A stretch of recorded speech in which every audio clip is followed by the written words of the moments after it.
Hey everyone, welcome back to Engelbart Gaming. Today you're seeing the start of a series I've been thinking about doing for a long time.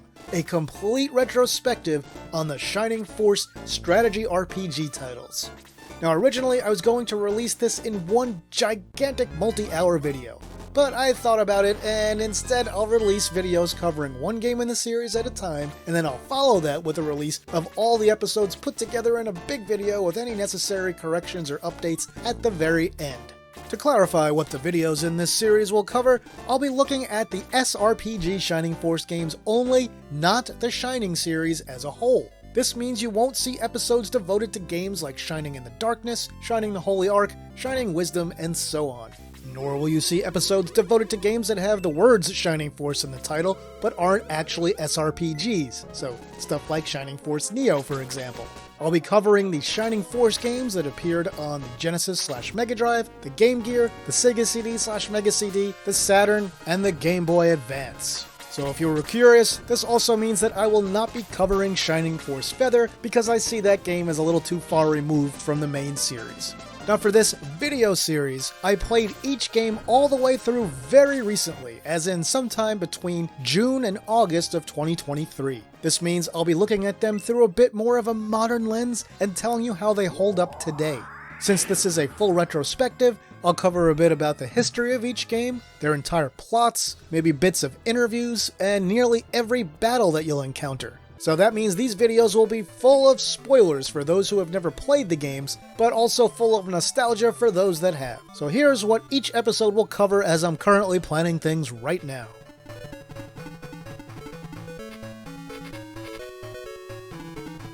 Naturally, some episodes will be longer than others since the length of each game varies by quite a bit. Finally, I plan to just mix videos from this retrospective series in with my regular videos.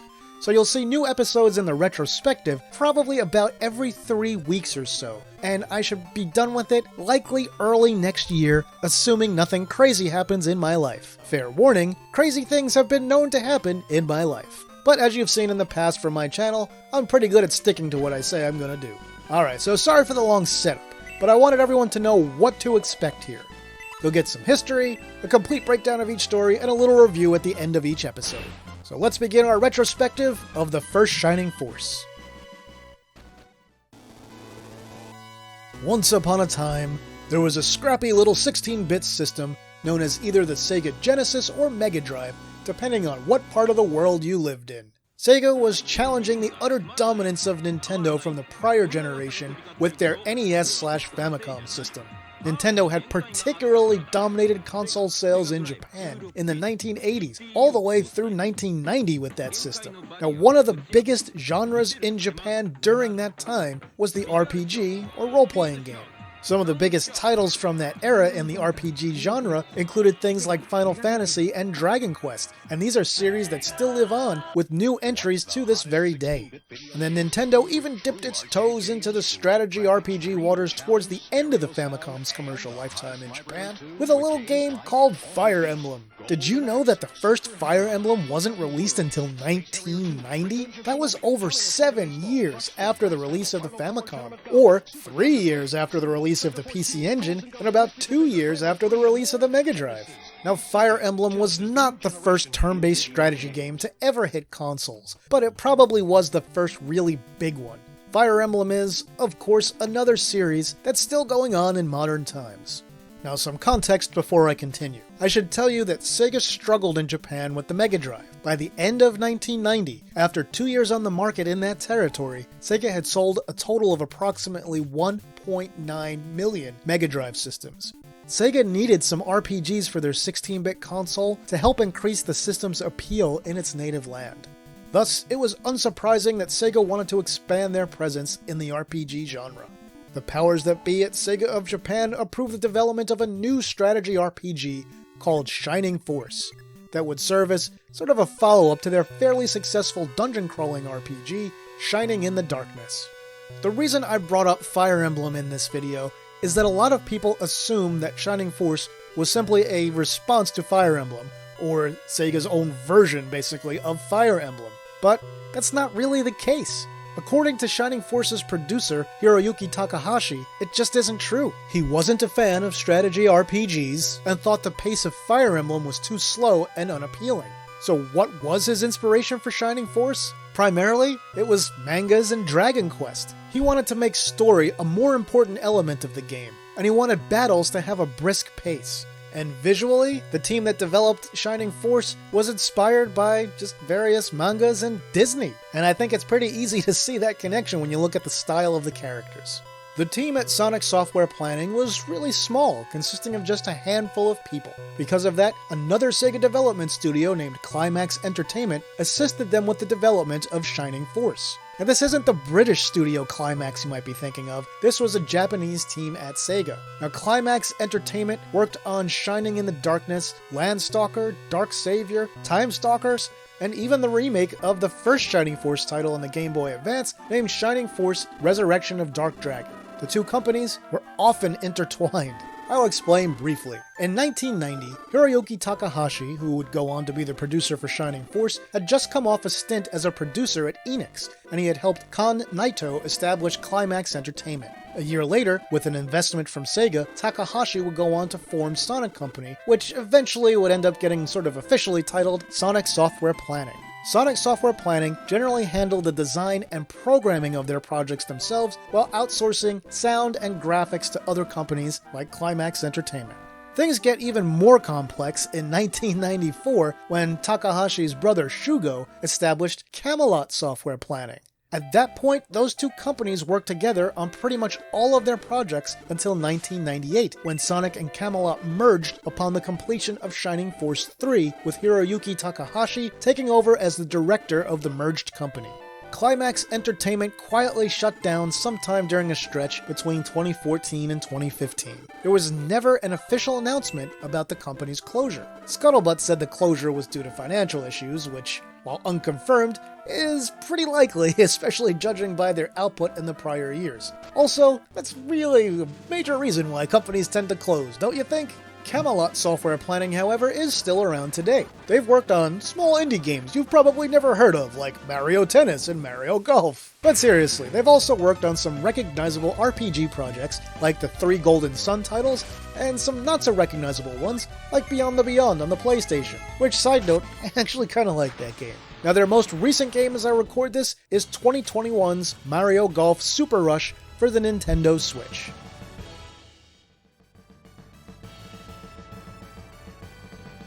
To understand the differences between Shining Force and Fire Emblem, let's discuss how Fire Emblem works. Every character on your team in that game can be moved in any order. When you're finished moving and attacking with all your characters, you end your turn. Then all the enemies have their turn while you sit and wait for them to finish. Some minor story elements take place either on the battlefield or just between battles.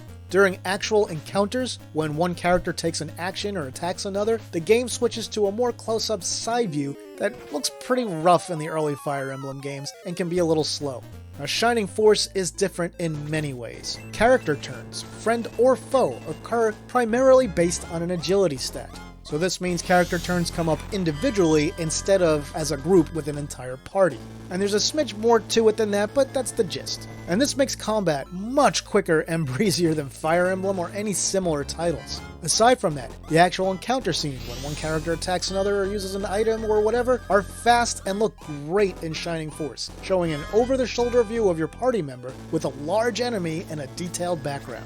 The one gameplay element that truly sets Shining Force apart from titles like Fire Emblem, however, is what happens between battles. In Shining Force, you explore towns as you would in any traditional JRPG. You talk to NPCs, buy and sell items and equipment, find hidden items and equipment and characters, and more. This makes it the ideal SRPG gateway for those who enjoy traditional JRPGs, but maybe found hardcore SRPGs like Tactics Ogre or Final Fantasy Tactics a bit intimidating. Now, the first Shining Force is also a relatively small game. Playing it casually, you'll likely finish it somewhere between 13 and 16 hours. Now, that was a decent length for when it came out. The game was also on a 12 megabit cartridge, which translates to about 1.5 megabytes. This is another reason the scope on this game is a little bit limited.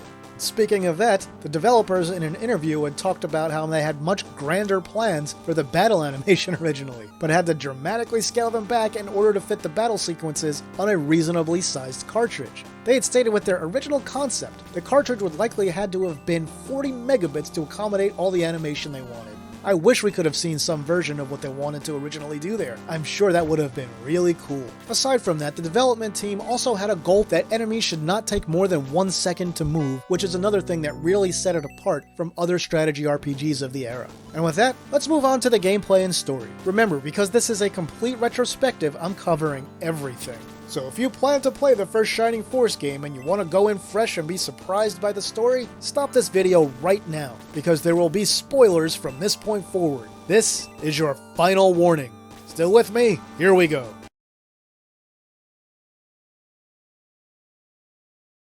When we first power up Shining Force, at the title screen we see Sonic/Climax as the credited developers. Now a quick word on inventory in Shining Force before we get going. It's kind of simple and kind of annoying. Each character has 4 slots. They can equip 1 weapon at a time and 1 accessory. Some characters, like knights, can use 2 weapon types, so if you want to use both, you have to carry both, taking up 2 slots. You can put healing items and anything else you need to carry into any of the other open slots. Which, all of this realistically means that you really can't typically carry more than 2 healing items on a character at a time. Sometimes 3, if they don't need to carry anything else. Now, Shining Force, also known as Shining Force: The Legacy of Great Intention, begins with a little elf girl reading a storybook, warning you that she thinks Dark Dragon is coming back. All we do here is create our save file if we don't already have one, and then off we go. So while we get to name the hero and can call him anything, canonically he's known as Max. I wasn't thinking when I did this playthrough, so I named him Engelbard, but I'm just going to refer to him as Max. So the game opens with our hero, Max, practicing the sword with his mentor, Lord Varios. Varios knocks Max out during practice, as any good mentor should. We also meet Max's buddy Lo here, who's a dwarven healer. You can go explore the town if you like at this point, but there'll be much more to do in just a few minutes, so you might as well head to the castle and move the story forward a smidge. Varios was summoned there, and Max heads over to eavesdrop on the conversation that he has with the king.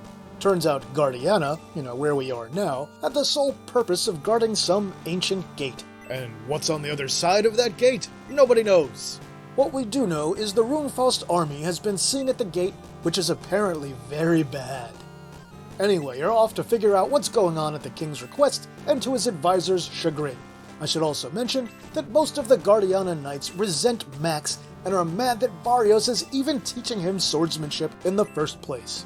When you leave the castle, you're immediately joined by your friends Luke, a dwarven warrior, Ken, a centaur knight, Tao, who looks like an elven mage, and Hans, who is an elven archer. At this point, you should explore the town, check out the shops, save at the church, and then visit the king when you're done to get things moving along.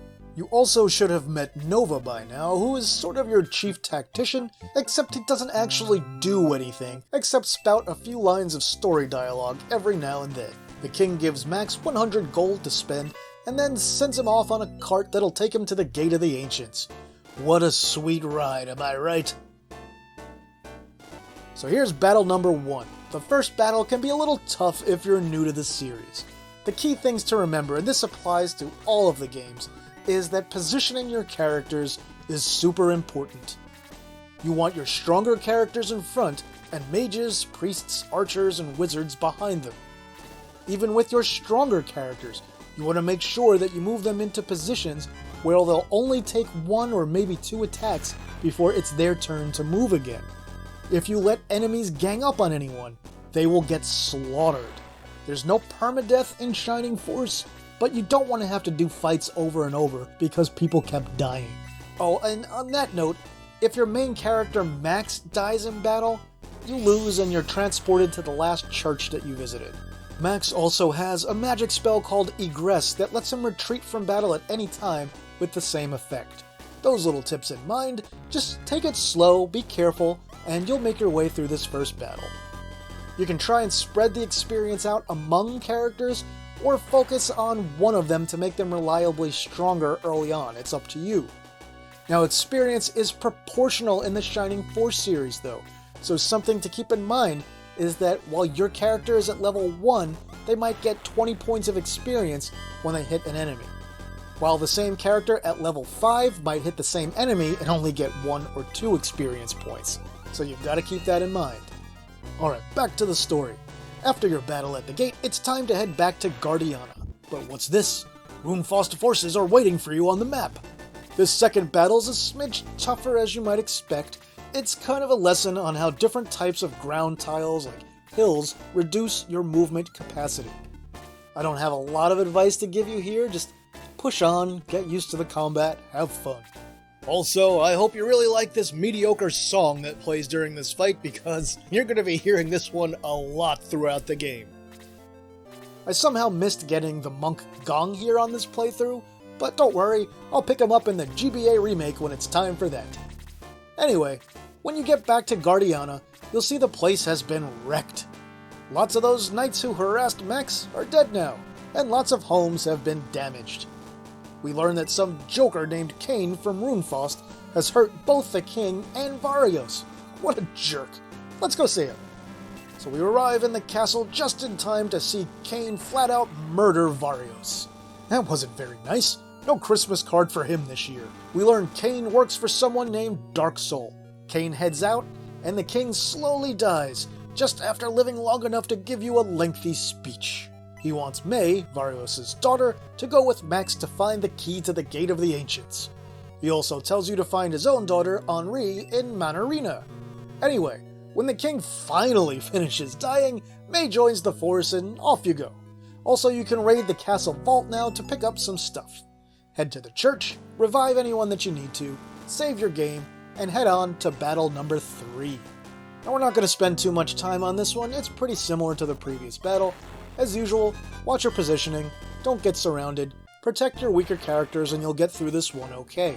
When the battle's over, walk yourself into that castle-looking thing on the world map, and you'll find yourself in Alterone.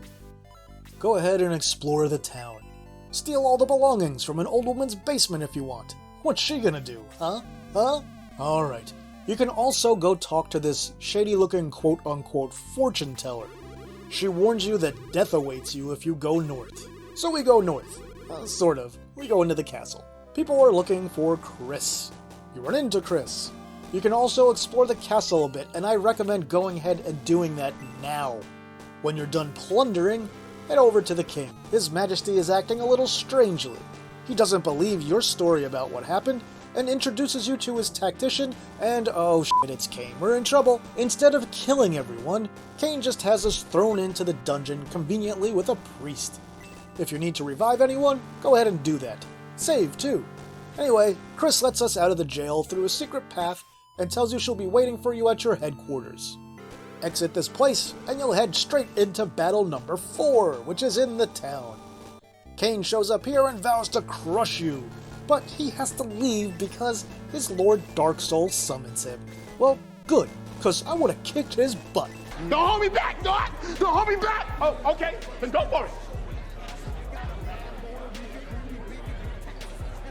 Anyway, the enemies are a little tougher this time around, so here you can learn the lesson of being careful around enemy mages. You want to do your best not to position any of your characters next to each other if you're in an enemy mage's attack range.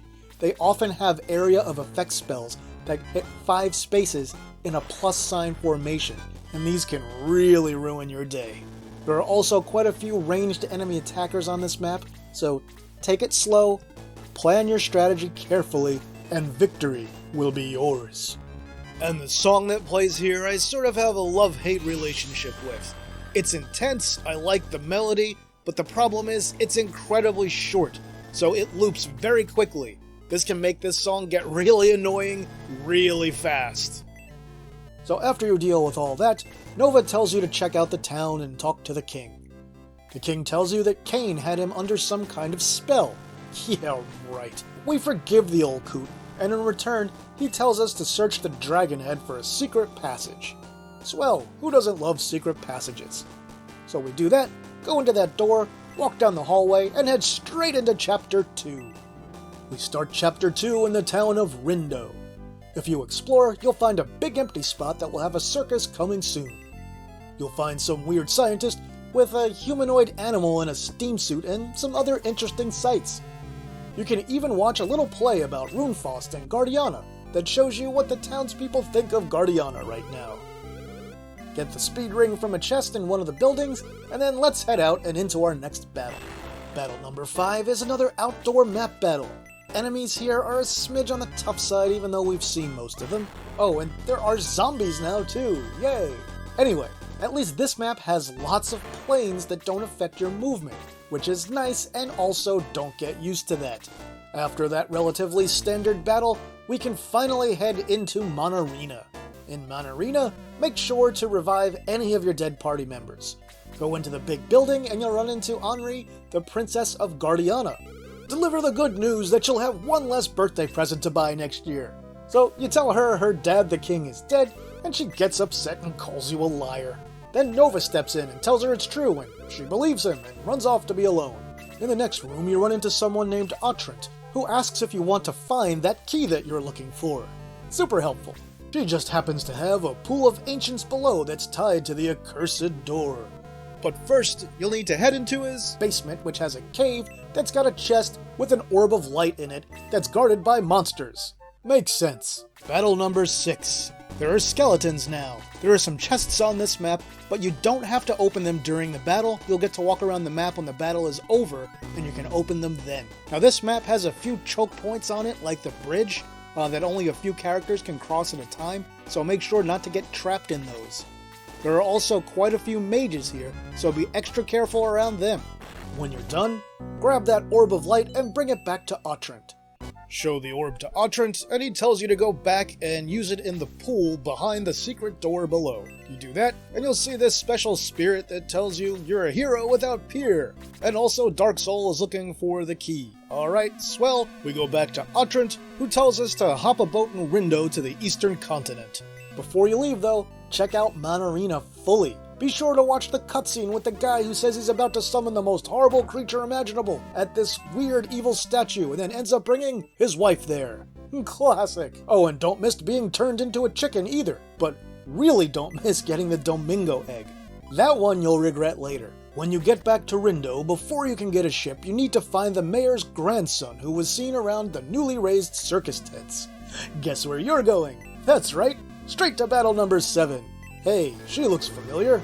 Anyway, that fortune teller woman, whose name is Michaela, taunts us, summons some monsters, and then heads out to do more important things. This battle takes place entirely in the circus tent, and you fight weird puppet enemies and clowns, along with some of the regular nasties like giant bats. Be careful with the boss here. Clear out all the regular enemies first, then position ranged characters at all 3 exposed sides, and move a few close-range attackers in and out as you can. This will limit the damage that the boss Marionette is able to inflict on your party from area of effect spells. She'll almost definitely kill a few of your force members unless you've managed to somehow get over-leveled before this point. Also, be really careful with Max around her. Remember, if he dies, you have to do the whole fight over. So take Marionette out, and the mayor's grandkid shows up unharmed and runs out of the tent. Before you do the same, make sure to get all the items from the chests on this map, including the 2 that are on sort of the outsides of the battle arena. After that battle, the town loves Guardiana. Go watch the play again and you'll see it's different this time. The mayor gives you his ship, you get on it, and Michaela shows up and burns it to ashes. That was pretty mean. Now what are we gonna do? Talk to the mayor again, that's what. He tells you to go to Arenbatal, which is far away, and sounds like some kind of headache medicine. First, you'll have to go through Shade Abbey. It's north. Everything's north. Leave town and go north. Amazingly, there's no fight when you leave town, and the Abbey is just a few steps north from Rindo. In the Abbey, you'll run into a bird woman named Amon who asks you to save Balbaroy. I just love saying Balbaroy. Rolls right off the tongue. Something is obviously screwy here at the Abbey. When you go into the little church, you find Balbaroy turned to stone at the altar, and he tells you it's a trap. It's a trap! And too late, the priest here was Dark Soul in disguise all along. He's wily, that Dark Soul. After his pet monsters have failed to kill you several times, Dark Soul leaves, saying his pet monsters will kill you for realsies this time. So this is battle number 8. If any of your force is dead at the start of this battle, make sure to egress and bring everyone back before you even attempt this one. This is a close quarters battle with lots of strong undead enemies. It can be tough to protect your weaker force members here. You have to basically make sort of a wall out of your stronger characters, and just deal with sort of one side of enemies at a time. So, finish off the enemies, save Balbaroi who joins your party, and then learn the sad tale that Dark Soul killed everyone in the Abbey and then used their undead bodies to attack you. I'm starting to think Dark Soul might not be such a great guy. Anyway, head back out of the town, and you'll run into Amon, who also joins you, and tells you have to go through Bustok to reach Oranbatal. And on to Chapter 3 we go. We start Chapter 3 having arrived unceremoniously in the town of Bustok. Hit up the shops and check things out. There are plenty of new weapons to be had. Most of the working-age men have been forced to toil away in the quarry. They're looking for some ancient weapon called the Laser Eye. Diane, another elven archer, joins the force to quote-unquote lead you to the quarry. If you explore, you'll also find there's a wolfman named Xylo that's currently off his rocker, but you can't really do anything about that yet, except be told that you need to find a moonstone so that some guy can make lunar dew to heal him. Yeah, you'll probably want to remember that. Okay, battle time! This is battle number 9. It can be a little tough if you're not good with the basic strategic principles of this game yet, but you're probably okay by now. So just advance slowly and focus on just 1 or 2 enemies at a time. There are no major gimmicks with this battle, you just have to tough it out. After your thrilling victory, make sure to grab that moonstone if you want to recruit Xylo. And then, hey, go do that now. Also make sure to talk to Kokichi on the way out. Then leave town and you'll head into battle number 10. This is another outdoor wilderness map with some trees and hills to slow you down. You'll also run into some Pegasus Knights in this battle, and since they fly, they get to avoid all those terrain slowdowns that affect your land-based characters. But hey, you've got a couple of flyers now too, and Xylo is okay in the trees. The thing to be careful about here is bunching up characters too close together or putting some of your characters into a position that's too isolated. So think before you stick those flyers off somewhere by themselves with no backup. Other than that, have at it until you win. Head back to town, revive anyone that you need to afterwards, because you'll go straight into battle number 11. Hey, wait a minute. Did they just introduce this new character Pel or Pele and just kill him right away even though he's got a portrait? I mean, he's got a portrait, so he's probably not dead, right? Anyway, this battle has a major gimmick in it. The Laser Eye here is in the upper right corner, and you have to cross a land bridge to get to it and destroy it. Any friend or foe character that stands on that land bridge in range of the Laser Eye's powerful attack is going to be in big trouble. It's got a long range, and it'll hit everything that is in that range. You know it's coming when you start to see countdown text by the Laser Eye during its turn. It might be too late by the time you're seeing that, but if you start seeing that, start getting ready to move your characters out of the way. You can try and force your enemies into its range while you stay out of range, but that can be a little tough. Anyway, the rest of the enemies aren't too bad in this map, but you can get wiped out by the Laser Eye pretty easily if you're not careful. Make especially sure to keep your flyers out of range and use them intelligently. So once you can get across the bridge, take out that Laser Eye. Finish off the rest of the enemies and, oh look at that, Pel shows back up and joins your force. And also, the chapter ends. Yep, just 3 battles in this one.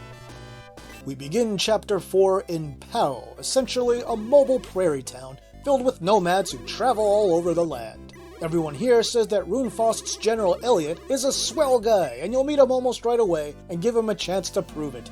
To make things clear here, Rune-Faust used to be known as Protectora before Dark Soul came to town. General Elliot tells you that Dark Soul corrupted Ramladu, the king of Protectora, with promises of power and world domination. Ramladu was seduced by Dark Soul's promises, and eventually he even renamed the kingdom Rune-Faust and attacked its ally Guardiana. Finally, Elliot requests one thing: that if you kill him in battle, that you continue to work to free Rune-Faust from Dark Soul. After that, have a look around town, pick some stuff up, talk to Ernest, he won't join you yet, but you'll get him later if you want, and then hit up the woman in the car to the north area of the town to move the convoy and the story along. Leave town to begin the next battle. Battle number 12, we have a tough one if you're not sufficiently leveled up. The goal here is to kill General Elliot. There's a lot of enemies, and they tend to hit a little harder than prior battles. If you fell victim to some bad level ups earlier, since they are sort of random, that can especially make things tougher than they should be. Once a character hits level 10, you can promote them. In the first Shining Force title here, I suggest promoting as soon as you can, because in your starting classes, when you go up a level, your individual stats will often only go up 1 or 2 points, but when you promote your characters, sometimes their stat gains, they'll gain up to 4 to 6 points per level. It's a huge difference. So if you wait to promote a character in this game, you might even see some of their stats actually decrease. So this is my personal preference. In this game, I promote right away. If you want to wait, that's fine. Play how you want to play. Anyway, if you have trouble with the enemies on this map, grab some experience, egress, come back, and repeat if you need to. Once you kill General Elliot and win, you can move on to POW. Except it's not exactly the same POW. First up in this new location, you can now recruit Guntz, the guy we saw in the Steam armor earlier. You can also now hatch the egg we picked up earlier in the game and recruit Domingo, who is awesome. Trust me, level him up. He's a flying magic-using tank with high defense. Anyway, steal all the items and equipment that the hapless villagers have left in the chests, revive anyone you need to, promote anyone that you want to, do any shopping that you want, and then it's time to save and move on. Hey, here we are in battle number 13, and we're finally at Urenbetal. Here we'll encounter Hellhounds. They suck. They have elemental breath attacks that do some serious damage. You'll need to be especially careful with max around them. Again, there are some narrow choke points in this map. You want to try to lure the enemies into those choke points so you can take them out one at a time, while being careful not to let enemies lure you into them. I'll also note here that I happen to like this song. I think it's pretty well done. It's still a little short, but it's one of the better battle themes in the entire game. Once you finish off the enemies here, you can enter the fortress where everyone's apparently given up on defending it. Yay, that makes things easier. You can also recruit Ernest now, whom we met at the first stop at POW. He's in the little building that's in the upper left corner right now. Anyway, when you're done with that, open the big door in the lower right to start the next battle.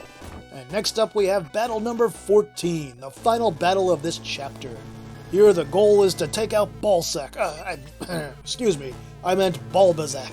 This battle is pretty tough from the start since it's in such a small area. Man, the battles in Chapter 4 have had quite the difficulty spike so far. Anyway, you may need to gain some experience, egress, and come back, that's up to you. Make sure to protect your weaker characters from both the north and the east here. Once you persevere and take out Balbazak, he surrenders and tells you that you can have his ship if you spare his life. Being the magnanimous hero that you are, you agree. Except Dark Soul apparently heard this little deal and tells Balbazak nah and kills him instead. He also helpfully taunts you and says to take the ship, but that you'll die on the way to reach him anyway. Also, if Dark Soul can long distance kill people like that, why hasn't he done it to you and the rest of the Shining Force? Oh right, the game had to happen. Anyway, that's the end of this chapter and the halfway point in the game. Let's have a very brief intermission. 人と同じ戦い方は嫌だ。メガドライブからタクティカル RPG 超大作シャイニングフォース。Alright, here we are back to the game. With Chapter 5, we have a chapter in which the battles are considerably easier than the extra difficult Chapter 4. There are 3 battles here, and if your levels are basically okay, this is probably going to be the shortest and easiest chapter for you in the entire game. Story-wise, this chapter is a bit of a side story. You've been at sea for a week when you spot some enemies, and this first battle of the chapter begins, which is battle number 15. After the last few battles, you won't need any advice from me on this one. It's pretty easy as long as you don't isolate anyone by accident. Musically speaking, we have a pretty spiffy new song here for the battle. I don't know that I would say it fits completely with the environment of the ship, but it's good nonetheless. You'll meet a mermaid named Shell. Shell thanks you for taking out the monsters in the area and directs you to a town called Warrel to get your ship repaired. Once you arrive, you'll meet the king, who just loves shopkeeping for some reason, and he tells you that he'll fix your ship for free. While he's doing that, go and explore the town and you'll discover that a friar is missing. He was last seen near Ring Reef and, oh great, we're getting roped into solving some more problems, aren't we? Head to the Ring Reef, which will take us into the battle on this little island with a weird fortress on it with a broken wall. Enter the fortress. Once inside, head straight up the narrow path in the center north, and you'll start battle number 16. This battle takes place inside this ancient structure. The battle is really pretty easy, so again, I don't have a lot to say about it. Just keep using what you've learned so far and finish this one up.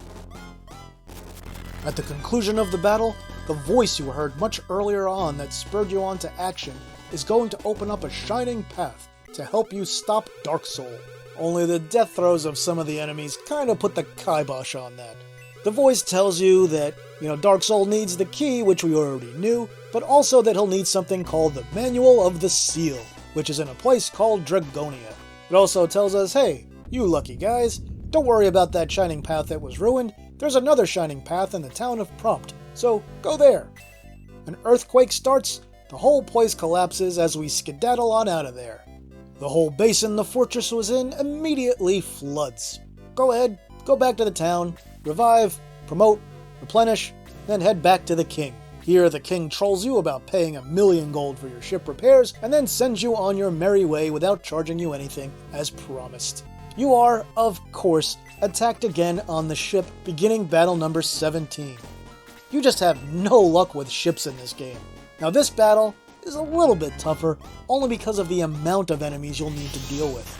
Some more of them spawn in mid-fight also.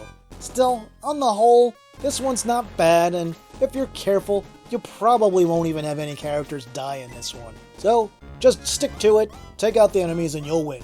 At the end of the battle, guess what? Your ship is damaged again, and drifts off course. Chapter 6 begins with Max waking up after being shipwrecked in the town of Rudo. This is a town run by children who have kicked out all of the adults except for a few elderly people. Go ahead and plunder all the chests in town.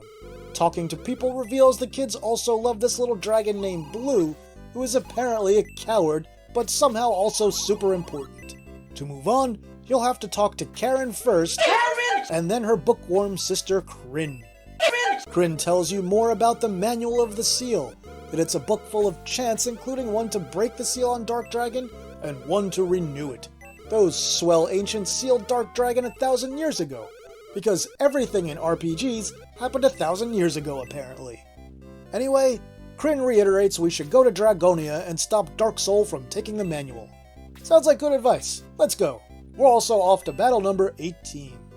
Now this battle is a lot tougher than anything from Chapter 5. A big part of what makes it difficult is the environment. Even though I didn't follow the advice I'm about to give you on this playthrough, you'll want to load your party up with characters that can fly or travel through the trees with no movement penalty. Also, as this battle begins, you might think, oh hey, this looks easy, there's barely any enemies here. Well, you should know better than that by now, you goofball. Lots of enemies will spawn in once you hit about the midway point, and they're tough. If you are not sufficiently leveled here, you might want to play to about the halfway point, and then either egress or use a wing to get back and gain a little extra experience and start over. Anyway, stick with this battle, and you'll eventually win.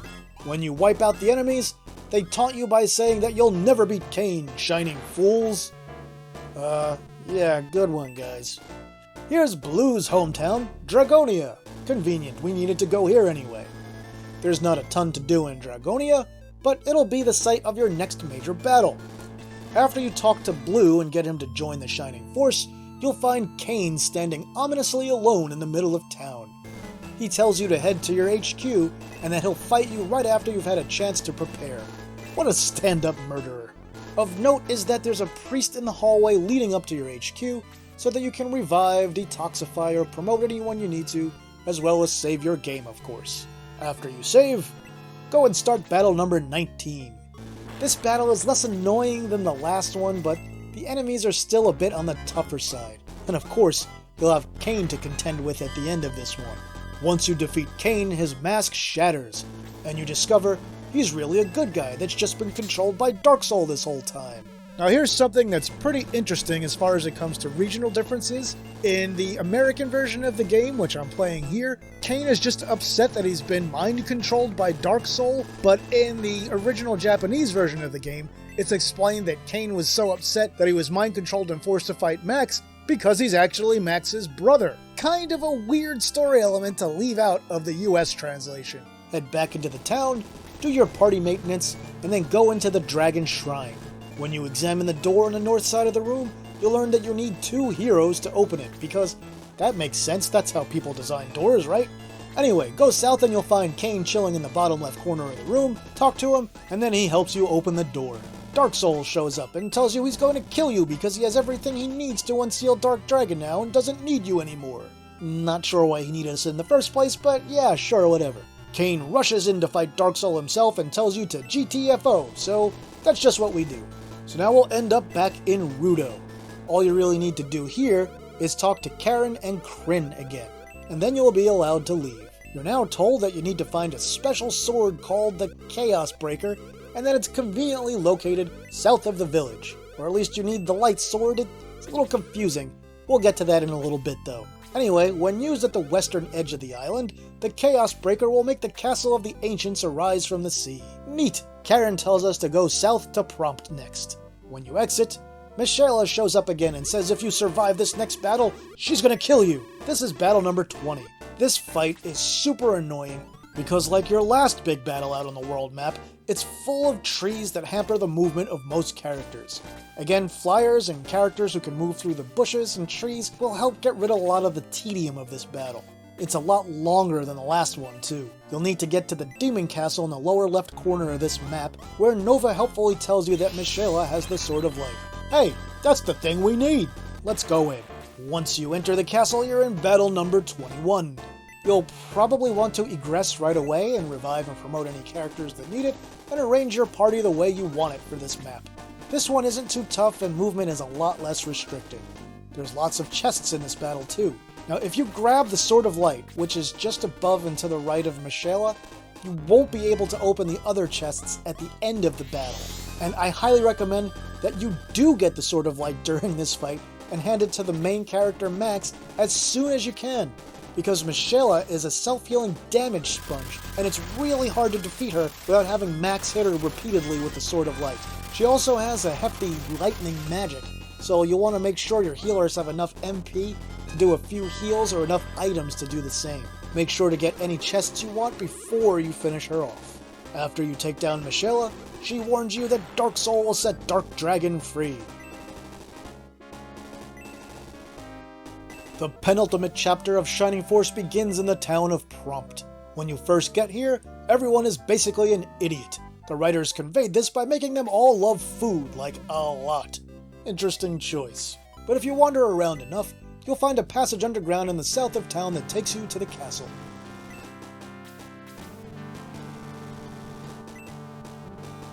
When you first meet the king, he throws you in prison. You're immediately let out by a familiar face, and suddenly the king is perfectly fine with you being out and sends you on a mission instead of back to prison. Nice! It also turns out that Cain survived his fight with Dark Soul and is recuperating here. And the king says now it's cool if you want to go to the Tower of the Ancients. Oh, you can also recruit Musashi here. Do that if you want, and then leave town, which begins the first battle of this chapter, battle number 22. This one is again in the wilderness with loads of woods to slow you down. The fights are a bit harder from here on out, but if you've been smart about leveling up your force, it won't be too bad. Just be careful about putting your main character out front now, because there are a lot of enemies that'll be able to one-shot kill him, and more enemies tend to get double attacks from this point forward also. After you win this battle, head into the Tower of the Ancients for the next battle. So here we are in battle number 23 now. Again, the enemies here are pretty tough, and the weaker members of your team can easily be wiped out in one shot from some of them. so you have to really be careful. Especially be wary of the robotic enemies and their attack ranges. They hit especially hard. Having nicely leveled flyers and ranged attackers is the real key to making this battle as easy as possible. Now the chest in here contains a Valkyrie spear, which is one of the strongest spear type weapons in the game, so make sure you pick that up. Now this battle can be kind of long because of the size of the map and the need to advance slowly. Don't get impatient, because going through it slowly one time is better than trying to rush through and get killed and having to start the whole thing over.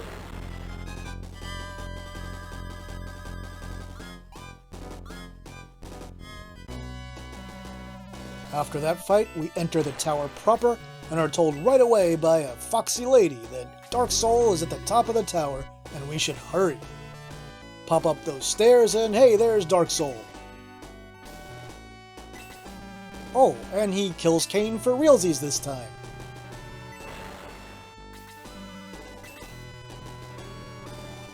Kain tells us to go to Matafa and then blinks off into the wild yonder.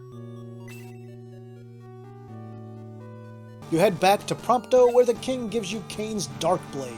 And remember Atrent from Manarina in Chapter 2? She shows up and tells you to combine the light and dark blades in Matafa. So we head to the excavation site through another pathway in Prompt Castle and make our way back to Matafa.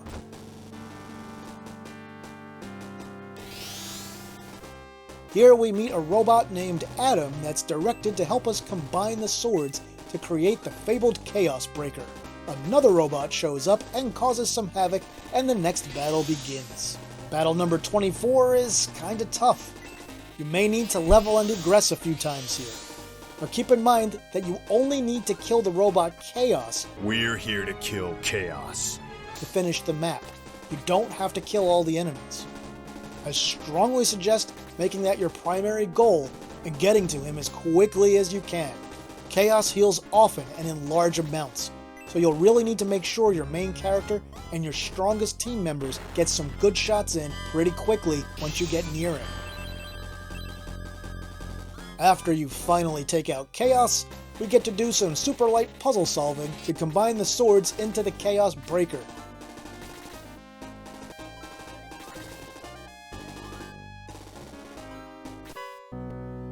And nice, it's pretty powerful. Make sure to equip it, and then head back to the King of Prompt. Chat with the King and Atrent if you want, and then it's off to Rune-Faust itself, which they tell us for about the 5th time used to be called Protectora. Thanks, guys! And here we are at the last battle in the chapter, battle number 25. This battle is another tedious slog because it's mostly in the woods and mountains. The enemies are also very strong, and most of them have powerful ranged attacks. It's probably a bit easier than the other battles in this chapter, but you'll still need to be careful if you want to finish it off. As usual, be careful around enemies with elemental breath attacks and enemy magic users. Watch your character's positioning. This map promotes bunching them up, but placing them in close proximity within the range of an enemy mage can really spell disaster here. So basically, you've got to employ everything you've learned up to this point in order to be successful in this battle. Once we take down the enemy guarding the gate at the southern end of the map, head inside, and you're done with Chapter 7. And this is it, folks, the final chapter of Shining Force. We start in Rune-Faust, which the game tells us for the 68th time used to be called Protectora. Got it. We have to go see Mahato in the castle. It turns out Dark Soul is gone and the people of Rune-Faust couldn't be happier, although they do wonder what the little jerk is up to. We do make our way to Mahato, who tells us King Ramladu is still under Dark Soul's influence. After we talk to Mahato, it unlocks the exit in the bottom left of the town so everyone can go to the next battle. Before you go, get your archers the new weapon for sale here, and remember to revive anyone that died in the last battle of Chapter 7. After that, it's on to the gate on the left side of town and the next battle. Dark Soul shows up to taunt us a little bit as well as insinuate that he's about to kill King Ramladu, and then warps away to go do more important things. Now before the battle starts, a word on the battles in this chapter. They're mostly a bit easier than the ones from chapter 7, but here's battle number 26. And the one thing you've got to be careful of is putting your leader Max, or whatever you called him, out front, because enemies from this point use a lot of beam or magic attacks, and Max will probably only be able to survive somewhere between 2 and 4 of those attacks, assuming he has full health. Now remember, if Max dies, you lose the battle, so you don't want that to happen. Use your archers, flyers, and wizards to your advantage here to damage enemies before they can reach the bulk of your force, and then move your tank characters up close to do big damage. You'll get through this battle soon enough. Another quick note, it had been many years since I last played this game, probably decades, and I was surprised at just how often your attacks miss enemies.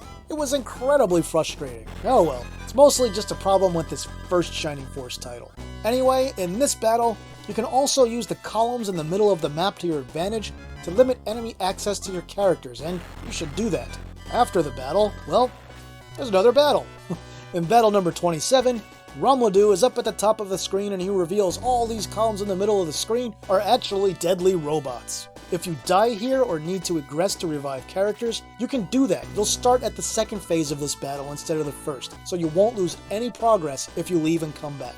Now be careful with the robots, and make sure that you position Max where he can't be attacked by too many of them in one turn.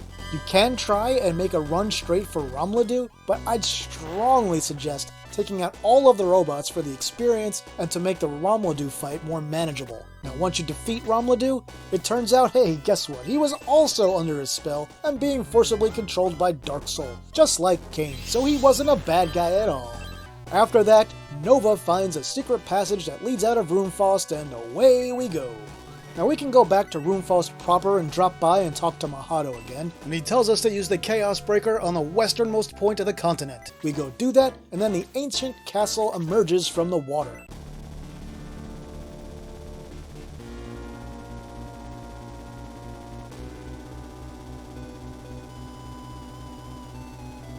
But how do we get to it? Well, conveniently, there's a little teleporter in the building right near us. So we head into that, and the start of battle number 28. Battle number 28 pits you against a 3-headed colossus on the map. Oh, and the heads can fly and each have a different elemental magic attack.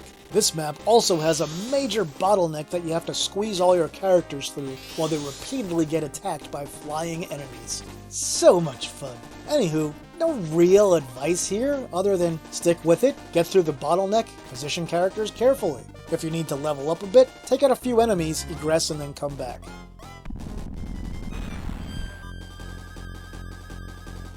The important thing is not to bunch up characters in range of the Colossus heads, since their area of effect magic attacks can really do a number on your party.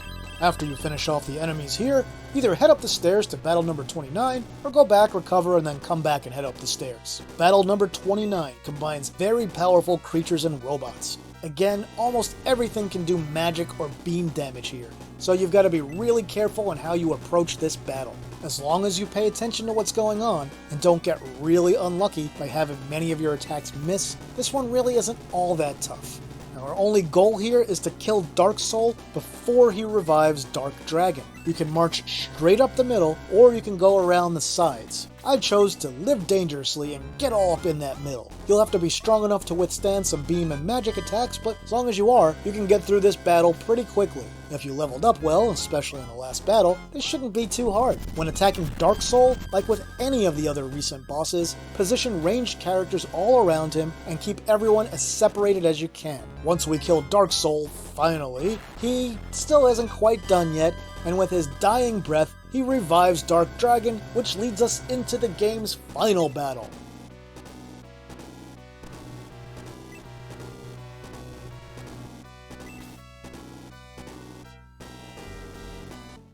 As long as a good amount of your characters survive the last battle, then battle number 30 is actually not too bad at all. Now there are 2 enemy spawner tiles on either side of Dark Dragon. Kill the enemies on those tiles, and then position your own characters on each of them.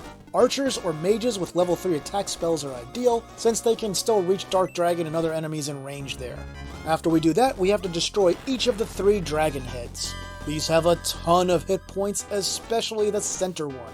Try and space your characters out. I had the hero deal with the center head himself for the most part. So that way, the bolt level 3 spells that the head casts on him will only hit him and not any of the other characters. The other heads can cast de-soul, so if you're really unlucky, that will one-hit kill your characters. Don't put any characters next to each other when attacking the heads to the sides, so that if it does use de-soul, you won't lose more than one character at a time. Just hit Dark Dragon's heads with everything you've got, and you'll win this fight in no time. After the battle ends, Dark Dragon tries to bring himself back. Your advisor Nova tells you to thrust the Chaos Breaker into Dark Dragon to stop him. Max, or whatever you named your character, does exactly that, but it turns out he's stuck to the sword and he can't let go of it. The place, of course, starts to crumble, and your pals say no, they won't leave without you. Your reply to that is, nah, you're all out of here. You cast Egress on them and save them all. They all end up on the coast again, shocked that Max isn't with them. Then the castle crumbles into the ocean, and they all assume Max is dead. Oh well.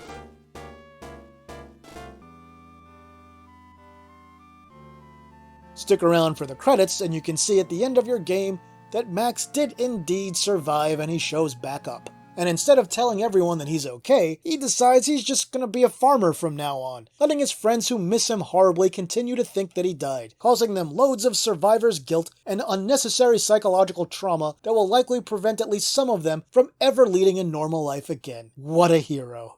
Alright, and that's the end of the first Shining Force. I have to say, this game is pretty good and holds up relatively well even today in 2023 as I record this. Visually, the choice to go with the simpler cartoony look ends up slightly negating the weakest element of the Genesis hardware, which is its color palette. The overhead maps and sprites look clean if a tad unrefined in this first Shining Force game. The battle encounters with their well-drawn characters and backgrounds still look pretty fantastic though. The only thing that lets them down a little bit is the limited character animation in them. The brisk pace of the game is also a breath of fresh air if you're used to stuff like Fire Emblem and Final Fantasy Tactics. The music in Shining Force ranges from pretty great to kind of annoying, and this game has the weakest soundtrack in the whole series, I would say. Now the story is a little sparse in parts, but overall it's more advanced than what we saw in a lot of other console RPGs of the same vintage. And the menu system is pretty intuitive and easy to navigate, and the addition of traditional JRPG towns elevates this game into its slot as one of the best strategy RPGs of the entire 16-bit era.